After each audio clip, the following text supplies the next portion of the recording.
तर yes guys, इथे आपली पाण्याची बॉटल आणि बिस्किटे घेऊन झालेले आहेत। तुम्ही बघू शकता कशासाठी हे कळलंच असेल तुम्हाला व्हिडिओ बघून।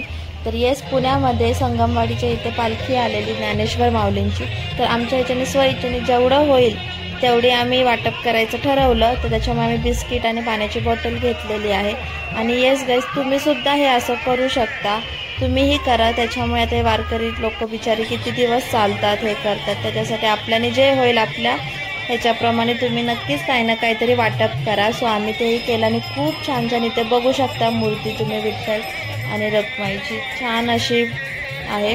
त्याच्यानंतर एवढी गर्दी होती तिथे, बापरे। त्याच्यात मला जसा जमेल तसा मी छोटासा ब्लॉग घेतलेला आहे, तुम्हीही दर्शन घ्या, तुम्ही बघू शकता। आणि एंडिंगपर्यंत व्हिडिओ बघा, एंडिंगला ज्ञानेश्वर माऊलींची पालखी आलेली आहे।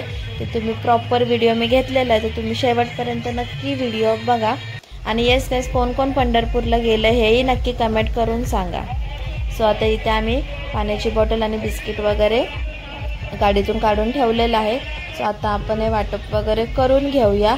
सो एकदम छोट्याशा क्लिप्स घेतलेल्या आहेत, असं काही शो ऑफ किंवा हे नाही, फक्त ह्याच्यातून एवढाच मोटिव्ह आहे या व्हिडिओमधून की हे जे बघून तुम्ही सुद्धा मोटिव्ह होऊन तुम्ही पण तुमच्या ह्याच्याने 10 रुपयाचा का होईना दुसऱ्यांसाठी वाटप केलं पाहिजे। दुसऱ्यांसाठी आपल्याकडे 5 रुपये आहेत, तर त्याच्यातून सुद्धा आपण 2 रुपयाचा दुसऱ्यांसाठी केला पाहिजे। आपण असंही कुठे गेल्यावर नॉर्मल खर्च करतोच, पण आपल्यामुळे जर कोणाच्या चेहऱ्यावरती हसू येत असेल थोड्याशा काय कारणांमुळे, तर चांगलंच आहे। सो आमचा हा